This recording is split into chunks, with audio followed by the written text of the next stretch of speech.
O Grande Conflito. Capítulo 21. A causa da degradação atual. Ao pregar a doutrina do Segundo Advento, Guilherme Miller e seus companheiros haviam trabalhado com o único propósito de despertar os homens ao preparo para o juízo. Tinham procurado acordar os que professavam a religião para a verdadeira esperança da Igreja e levá-los a sentir a necessidade de uma experiência cristã mais profunda. Trabalhavam também para acordar os não conversos ao dever de imediato arrependimento e conversão a Deus. Não faziam tentativas para converter os homens a uma seita ou partido em matéria de religião. Daí o trabalharem em todas as facções e seitas, sem interferências com sua organização ou disciplina. Em todos os meus trabalhos, disse Miller, nunca tive o desejo ou o pensamento de criar qualquer interesse separado do das denominações existentes ou de beneficiar uma em detrimento de outra. Pensava em beneficiar a todas. Supondo que todos os cristãos se regozijassem com a perspectiva da vinda de Cristo e que os que não viam as coisas como eu as via, não haveriam por isso de menosprezar os crentes nesta doutrina, não pensei em qualquer necessidade de reuniões separadas. Todo o meu objetivo se concentrava no desejo de converter almas a Deus, cientificar o mundo do juízo vindouro e induzir meus semelhantes a fazer o preparo de coração que os habilitaria a encontrar-se com seu Deus em paz. A grande maioria dos que se converteram pelos meus trabalhos uniram-se às várias igrejas existentes. Memórias de Guilherme Miller, Bliss. Como sua obra tendia a edificar as igrejas, foi por algum tempo olhada com favor.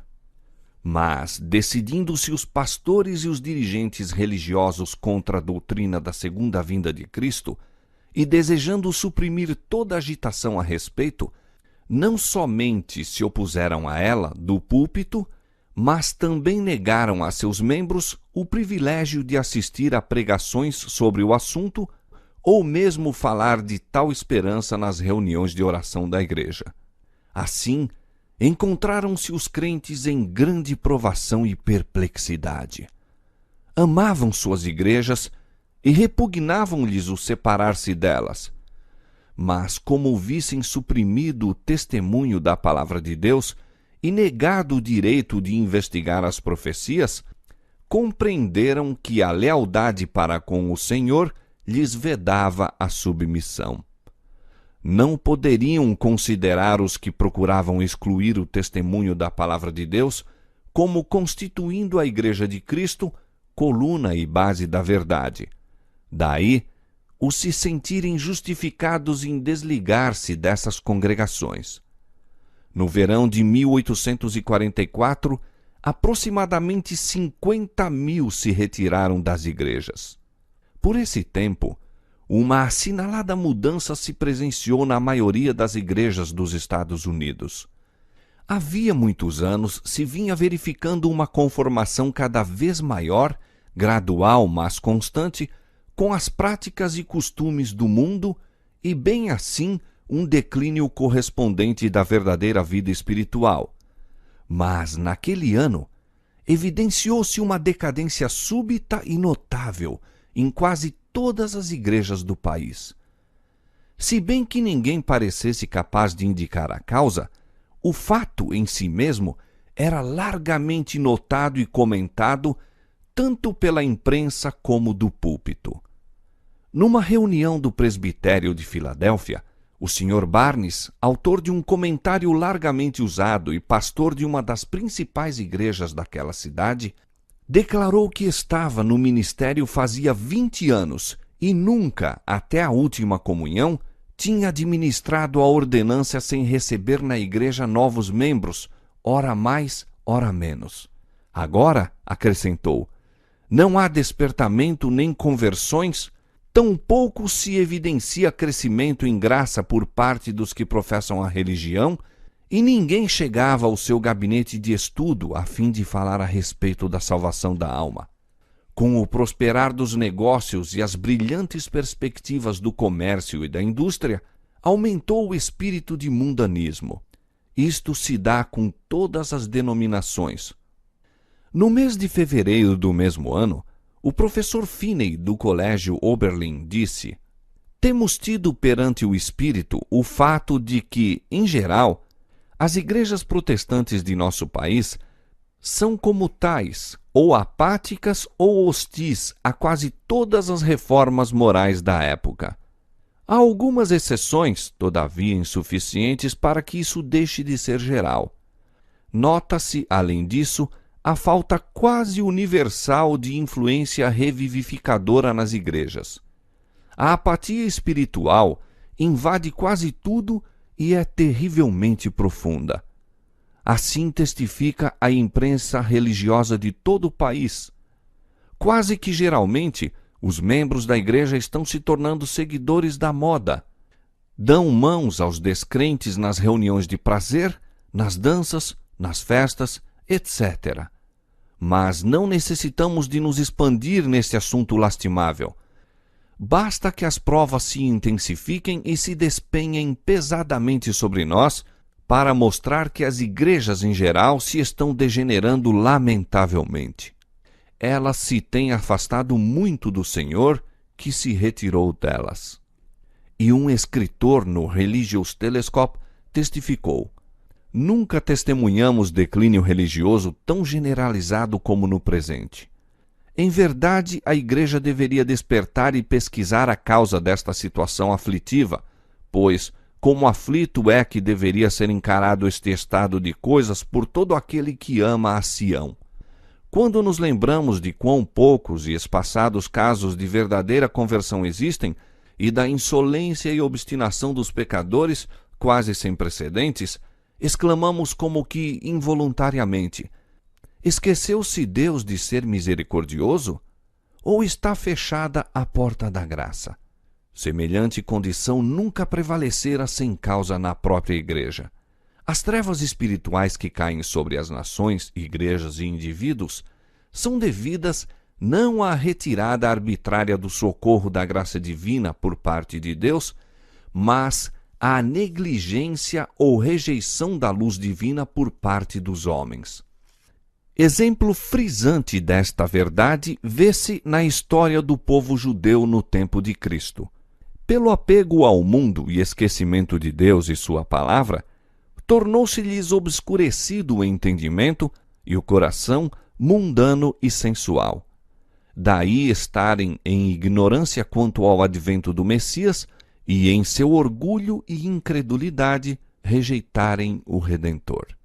Mesmo assim, Deus não privou a nação judaica do conhecimento das bênçãos da salvação ou de participar delas. Aqueles, porém, que rejeitaram a verdade, perderam todo o desejo do dom do céu. Tinham posto as trevas pela luz e a luz pelas trevas, até que a luz que neles estava se tornou em trevas. E quão grandes eram as trevas! Convém à política de Satanás que os homens conservem as formas da religião, embora falte o espírito da piedade vital. Depois de terem rejeitado o Evangelho, os judeus continuaram zelosamente a manter seus antigos ritos, preservavam com rigor o exclusivismo nacional, ao mesmo tempo em que não podiam deixar de admitir que a presença de Deus não mais era entre eles manifesta. A profecia de Daniel apontava tão insofismavelmente para o tempo da vinda do Messias e tão diretamente lhes predizia sua morte, que eles desacoroçoavam o estudo dessa profecia e, finalmente, os rabis pronunciaram a maldição sobre todos os que tentassem uma contagem do tempo. Em sua cegueira e impenitência, o povo de Israel tem permanecido por 1900 anos indiferente ao misericordioso oferecimento de salvação, despreocupado das bênçãos do Evangelho, como solene e terrível advertência do perigo de rejeitar a luz do céu. Onde quer que exista causa idêntica, os mesmos efeitos se seguirão. Aquele que deliberadamente abafa as convicções do dever, pelo fato de se achar este em conflito com as tendências pessoais, perderá finalmente a faculdade de discernir a verdade do erro. Obscurece-se o entendimento, a consciência se torna calejada, o coração endurecido e a alma se separa de Deus. Onde a mensagem da verdade divina é desdenhada e tratada levianamente, ali a igreja se envolve em trevas. Esfriam a fé e o amor, entram a separação e a discórdia. Os membros da igreja centralizam seus interesses e energias em empreendimentos mundanos e os pecadores se tornam endurecidos em sua impenitência. A mensagem do primeiro anjo de Apocalipse 14, anunciando a hora do juízo de Deus e apelando para os homens a fim de o temer e adorar, estava destinada a separar o povo professo de Deus das influências corruptoras do mundo e despertá-lo a fim de ver seu verdadeiro estado de mundanismo e apostasia. Deus enviou à igreja, nesta mensagem, uma advertência que, se fosse aceita, teria corrigido os males que a estavam apartando dele. Houvessem os homens recebido a mensagem do céu, humilhando o coração perante o Senhor, buscando com sinceridade o preparo para estar em pé em sua presença, o Espírito e poder de Deus ter-se-iam manifestado entre eles. A igreja, de novo, teria atingido o bendito estado de unidade, fé e amor que houve nos dias apostólicos, em que era um o coração e a alma dos crentes e anunciavam com ousadia a palavra de Deus, dias em que acrescentava o Senhor à igreja aqueles que se haviam de salvar. Atos capítulo 4, versos 32 e 31, capítulo 2, verso 47.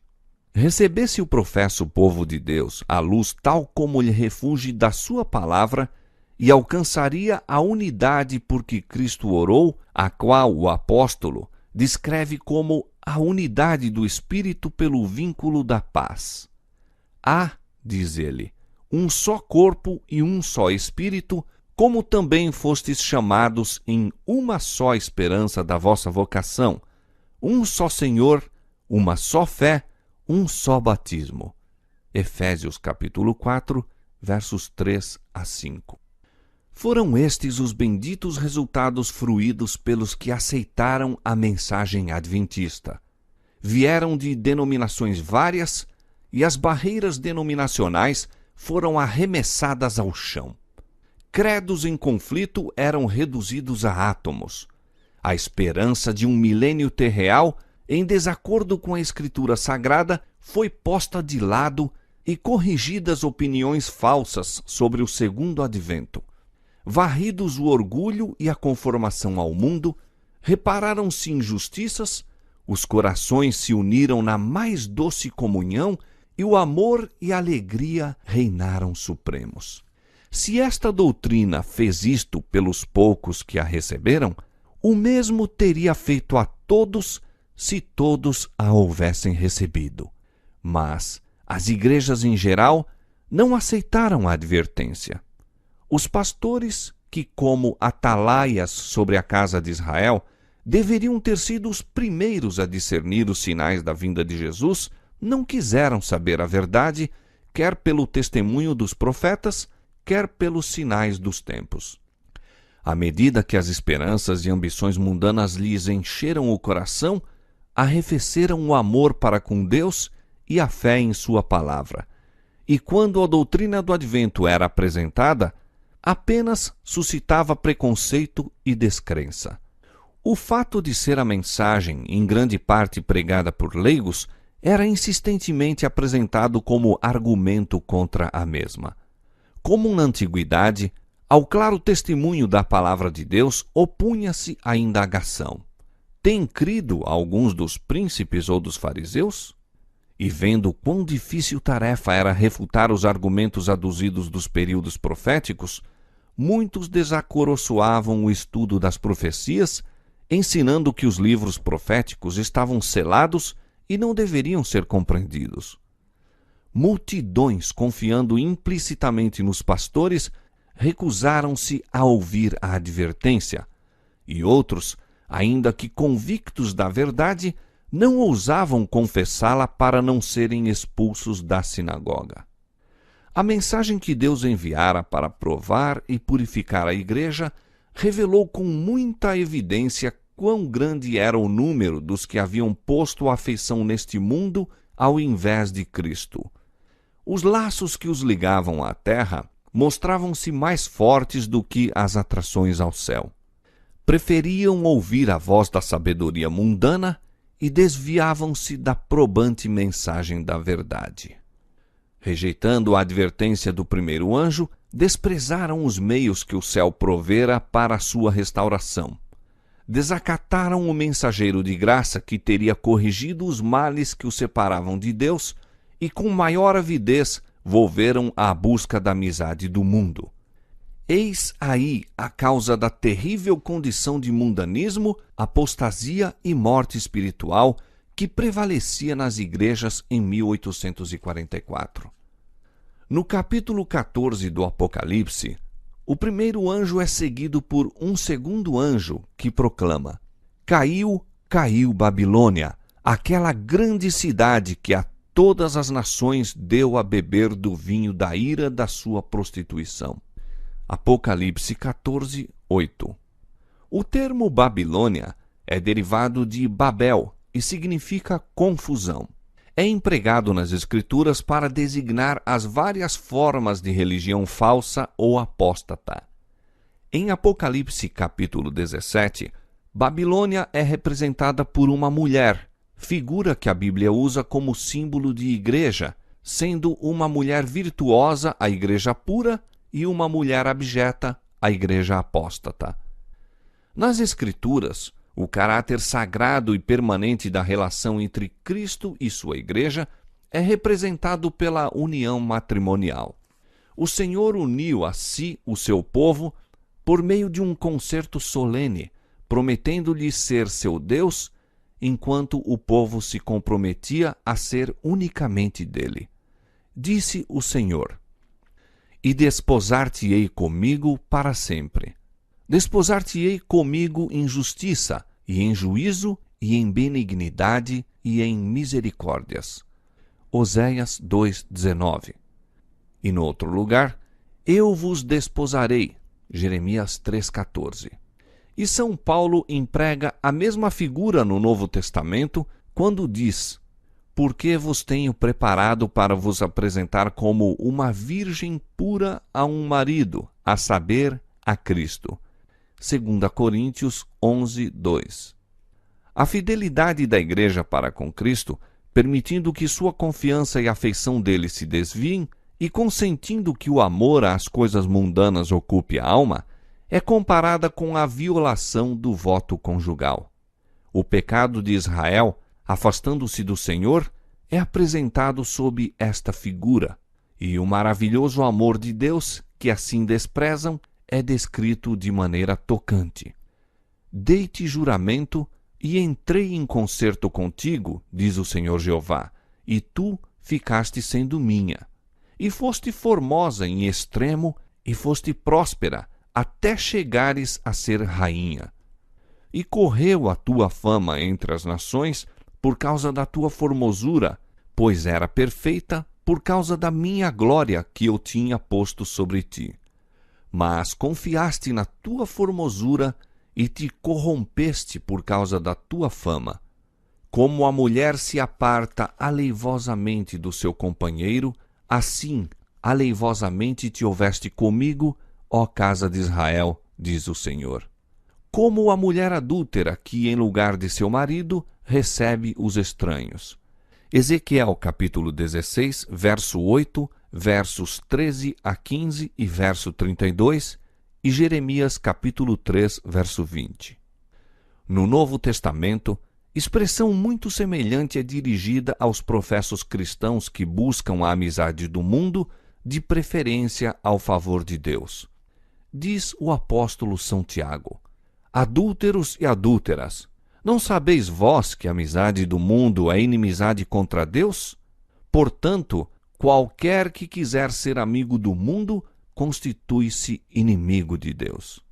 A mulher de Apocalipse 17, Babilônia, é descrita como estando vestida de púrpura e de escarlata e adornada com ouro e pedras preciosas e pérolas, e tinha na sua mão um cálice de ouro cheio das abominações e da imundície, e na sua testa estava escrito o nome, Mistério, a grande Babilônia, a mãe das prostituições.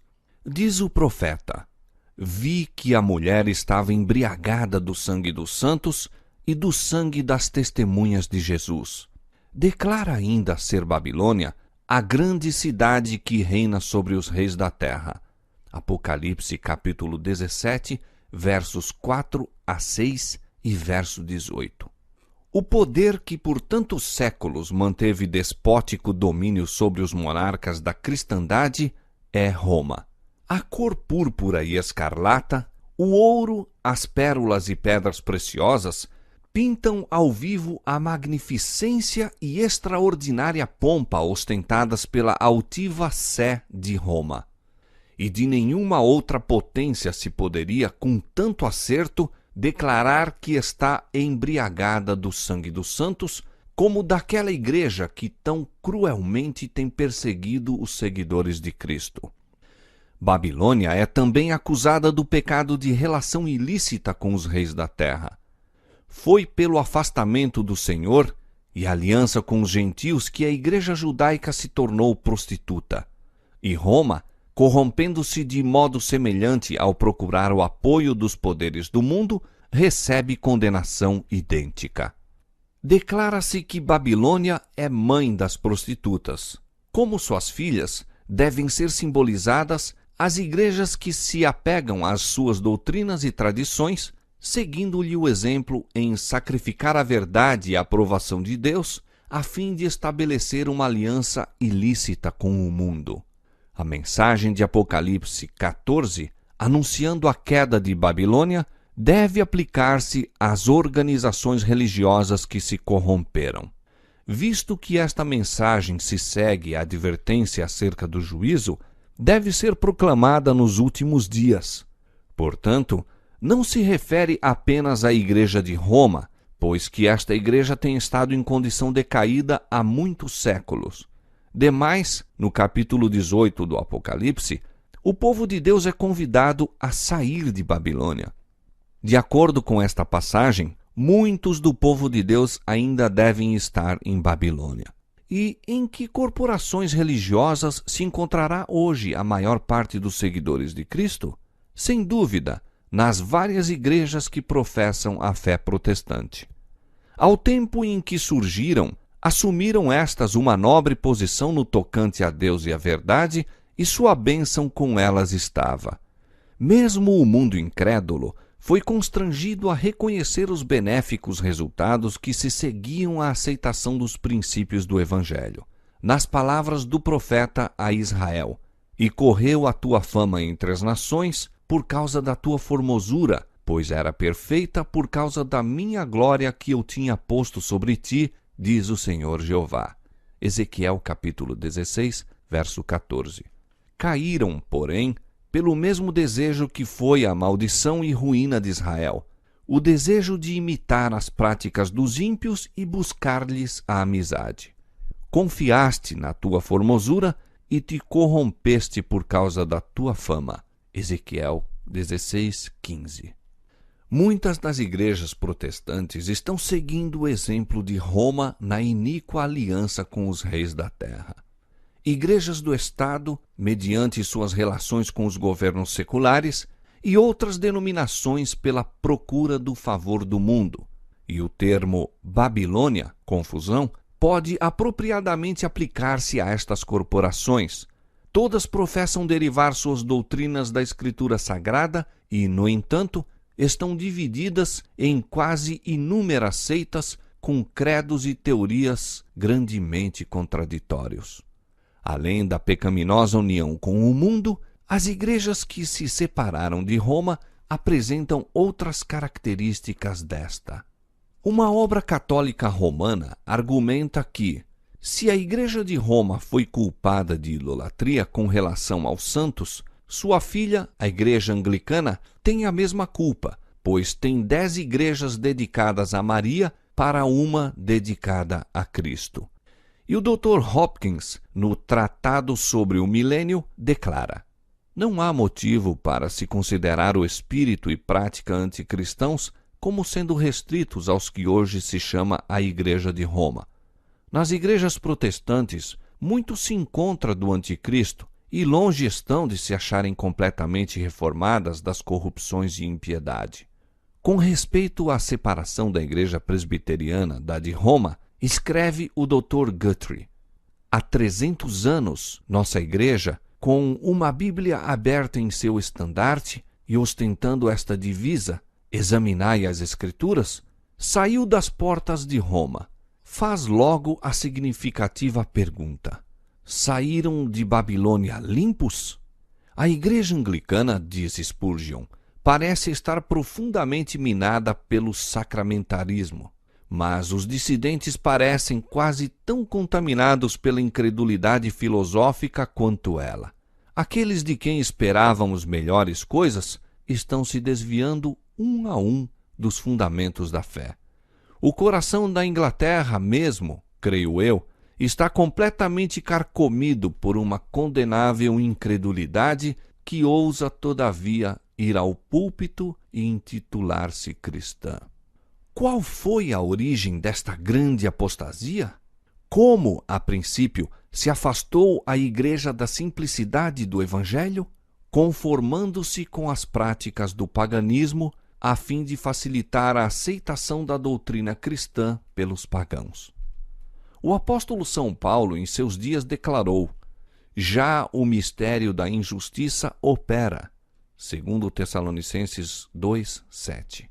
Durante a vida dos apóstolos, a Igreja permaneceu relativamente pura, mas, pelo fim do 2º século, a maioria das igrejas tomou nova forma.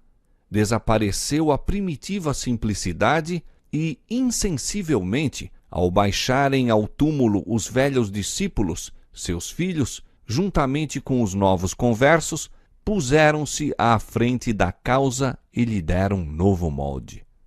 Para conseguir conversos, aviltou-se o elevado estandarte da fé cristã e, como resultado, uma inundação pagã invadindo a igreja trouxe consigo seus costumes, práticas e ídolos. Como o cristianismo conseguisse o favor e apoio dos príncipes seculares, foi nominalmente aceito pelas multidões, mas conquanto muitos se intitulassem cristãos, na realidade permaneciam no paganismo e, especialmente em segredo, adoravam os ídolos. Não se tem repetido o mesmo caso em quase todas as igrejas que se intitulam protestantes? Com o desaparecimento dos fundadores, dos que possuíam o verdadeiro espírito de reforma, seus descendentes põem-se na dianteira e dão novo molde à causa. Embora se apeguem cegamente ao credo dos pais e se recusem a aceitar qualquer verdade além da que lhes foi dada a conhecer, os filhos dos reformadores se afastam grandemente do exemplo paterno de humildade, abnegação e renúncia do mundo. Assim, a primitiva simplicidade desaparece. Um dilúvio de mundanismo invade a igreja e leva consigo seus costumes, práticas e ídolos. Ai! Até que ponto terrível a amizade do mundo, que é inimizade contra Deus, é hoje acalentada entre os professos seguidores de Cristo. Quão largamente se tem as igrejas populares de toda a cristandade afastado da norma bíblica da humildade, abnegação, simplicidade e piedade. Falando a respeito do uso correto do dinheiro, disse João Wesley: não dissipeis parte alguma de tão precioso talento simplesmente em satisfazer o desejo dos olhos, com vestuário supérfluo ou dispendioso, ou com adornos desnecessários. Não gasteis parte dele em ornar extravagantemente vossas casas, em mobília desnecessária ou dispendiosa, em quadros custosos, pinturas, douraduras. De nada disponhais para satisfazer o orgulho da vida, para obter a admiração ou louvor dos homens. Tanto quanto fizeres bem a ti mesmo, falarão bem de ti os homens.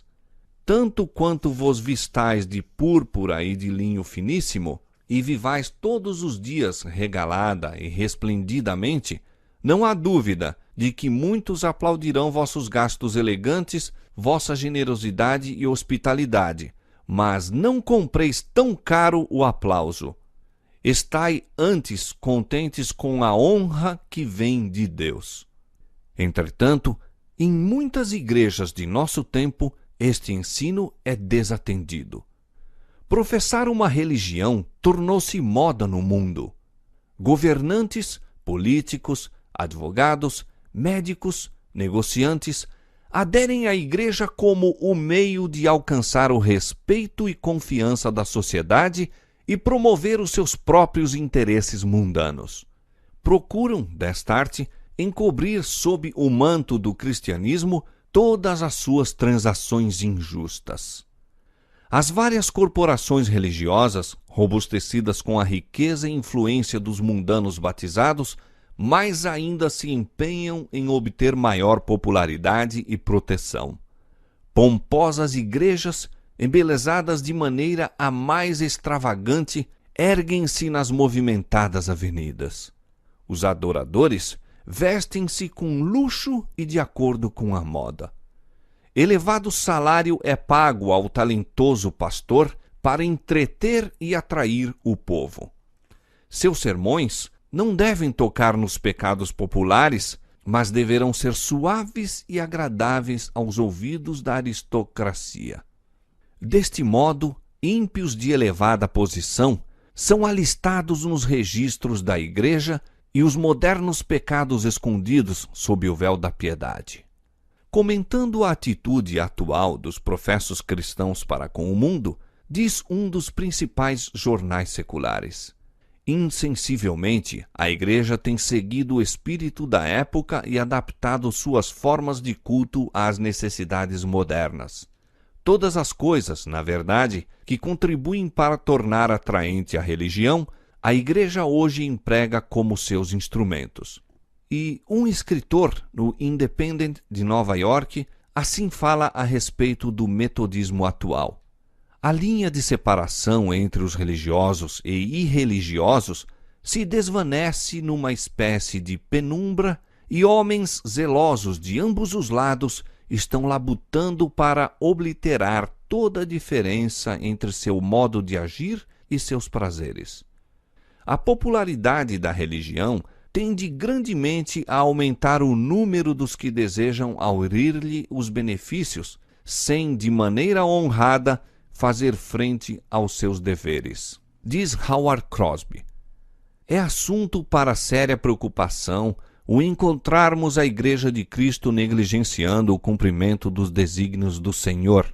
Exatamente como os antigos judeus permitiram que o intercâmbio familiar com as nações idólatras lhes roubasse de Deus o coração, assim a Igreja de Jesus hoje, mediante a falsa parceria com o mundo incrédulo, abandona os métodos divinos de sua verdadeira vida e entrega-se aos costumes de uma sociedade sem Cristo, hábitos perniciosos, embora muitas vezes plausíveis, usando argumentos e chegando a conclusões estranhos à revelação de Deus e diretamente antagônicos a todo o crescimento em graça. Nesta maré de mundanismo e busca de prazeres, a abnegação e sacrifício por amor de Cristo acham-se quase inteiramente esquecidos. Alguns dos homens e mulheres, ora em vida ativa em nossas igrejas, foram ensinados, quando crianças, a fazer sacrifícios a fim de se habilitarem a dar ou efetuar alguma coisa para Cristo. Mas, se são necessários fundos agora, ninguém deve ser convidado a contribuir. Oh, não! Fazei uma quermesse, representações, espetáculos, jantares à antiga, ou alguma coisa para se comer, algo que divirta o povo. Já o governador Washburn, de Wisconsin, em sua mensagem anual, a 9 de janeiro de 1873, declarou: "Parece que precisamos de uma lei para acabar com as escolas de jogo. Estas proliferam em toda parte. Mesmo a igreja, inadvertidamente, sem dúvida, algumas vezes faz a obra do diabo. Concertos com fins beneficentes, tômbolas e rifas, algumas vezes em auxílio de objetivos religiosos ou caritativos, mas frequentemente com finalidades menos dignas, sorteios de prendas, jogos de prêmios e etc., são todos expedientes para se obter dinheiro sem retribuição correspondente. Nada é tão desmoralizador ou pernicioso, particularmente para os jovens, como a aquisição de dinheiro ou propriedades sem trabalho. Se pessoas respeitáveis se empenham nessas empresas de azar e acalmam a consciência com o pensamento de que o dinheiro se destina a um bom fim, não é para se estranhar que a juventude do Estado, tão a miúdo, caia nos hábitos que com quase toda certeza a tornarão afeiçoada aos jogos de azar.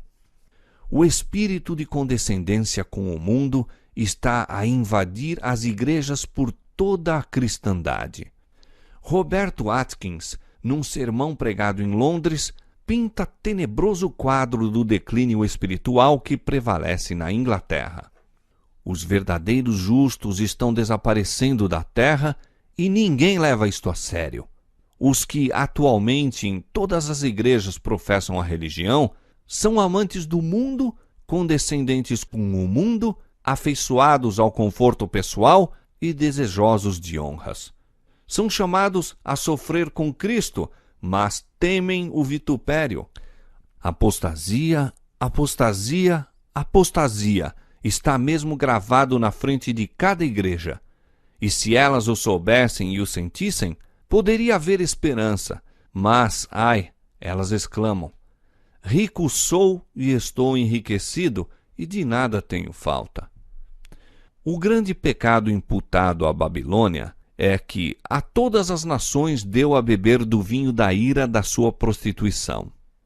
Esta taça de veneno que ela oferece ao mundo representa as falsas doutrinas que aceitou, resultantes da união ilícita com os poderosos da terra. A amizade mundana corrompe-lhe a fé, e por seu turno, a igreja exerce uma influência corruptora sobre o mundo, ensinando doutrinas que se opõem às mais claras instruções das Sagradas Escrituras. Roma privou o povo da Escritura Sagrada e exigiu que todos os homens aceitassem seus ensinos em lugar da própria Bíblia. Foi obra da Reforma restituir a palavra de Deus aos homens. Não é, porém, sobejamente verdade que nas igrejas modernas os homens são ensinados a depositar fé no credo e dogmas de sua igreja em vez de nas Escrituras? Falando das igrejas protestantes, disse Carlos Becker: horrorizam-se com qualquer palavra rude contra os credos, com a mesma sensibilidade com que os santos padres se teriam horrorizado com a rude palavra contra a incipiente veneração dos santos e mártires por eles fomentada. As denominações evangélicas protestantes, por tal forma ataram as mãos umas às outras, bem como suas próprias, que, em qualquer dessas denominações, um homem não pode absolutamente se tornar pregador sem, de alguma maneira, aceitar outro livro além da Escritura Sagrada. Nada há de imaginário na declaração de que o poderio do credo está começando hoje a proibir a Bíblia tão realmente como o fez Roma, se bem que de maneira mais sutil. Quando ensinadores fiéis expõem a palavra de Deus, levantam-se homens de saber, pastores que professam compreender as Escrituras e denunciam a doutrina sã como heresia, desviando assim os inquiridores da verdade. Não fosse o caso de se achar o mundo fatalmente embriagado com o vinho de Babilônia, e multidões seriam convencidas e convertidas pelas verdades claras e penetrantes da palavra de Deus. Mas a fé religiosa parece tão confusa e discordante que o povo não sabe o que crer como verdade. O pecado da impenitência do mundo jaz à porta da igreja. A mensagem do segundo anjo de Apocalipse, capítulo 14, foi primeiramente pregada no verão de 1844 e teve, naquele tempo, uma aplicação mais direta às igrejas dos Estados Unidos, onde a advertência do juízo tinha sido mais amplamente proclamada e, em geral, rejeitada, e onde a decadência das igrejas mais rápida havia sido. A mensagem do segundo anjo, porém, não alcançou o completo cumprimento em 1844. As igrejas experimentaram então uma queda moral em consequência de recusarem a luz da mensagem do advento, mas essa queda não foi completa. Continuando a rejeitar as verdades especiais para este tempo, têm elas caído mais e mais. Contudo, não se pode ainda dizer que caiu Babilônia, que a todas as nações deu a beber do vinho da ira da sua prostituição. Ainda não deu de beber a todas as nações. O espírito de conformação com o mundo e de indiferença às probantes verdades para nosso tempo existe e está a ganhar terreno nas igrejas de fé protestante em todos os países da cristandade. E estas igrejas estão incluídas na solene e terrível denúncia do segundo anjo. Mas a obra da apostasia não atingiu ainda a culminância. A Escritura Sagrada declara que Satanás, antes da vinda do Senhor, operará com todo o poder e sinais e prodígios de mentira e com todo o engano da injustiça, e os que não obedeceram o amor da verdade para se salvarem serão deixados à mercê da operação do erro para que creiam a mentira. 2 Tessalonicenses capítulo 2, versos 9 a 11. A queda de Babilônia se completará quando esta condição for atingida e a união da igreja com o mundo se tenha consumado em toda a cristandade. A mudança é gradual e o cumprimento perfeito de Apocalipse, capítulo 14, verso 8, está ainda no futuro. Apesar das trevas espirituais e afastamento de Deus prevalecentes nas igrejas que constituem Babilônia, a grande massa dos verdadeiros seguidores de Cristo encontra-se ainda em sua comunhão. Muitos deles há que nunca souberam das verdades especiais para este tempo. Não poucos se acham descontentes com sua atual condição e anelam mais clara luz. Debalde olham para a imagem de Cristo nas igrejas a que estão ligados. Afastando-se estas corporações mais e mais da verdade e aliando-se mais intimamente com o mundo, a diferença entre as duas classes aumentará, resultando por fim em separação. Tempo virá em que os que amam a Deus acima de tudo não mais poderão permanecer unidos aos que são mais amigos dos deleites do que amigos de Deus, tendo aparência de piedade, mas negando a eficácia dela. O capítulo 18 do Apocalipse indica o tempo em que, como resultado da rejeição da tríplice mensagem do capítulo 14, versos 6 a 12, a igreja terá atingido completamente a condição predita pelo segundo anjo e o povo de Deus, ainda em Babilônia, será chamado a separar-se de sua comunhão. Esta mensagem é a última que será dada ao mundo e cumprirá a sua obra.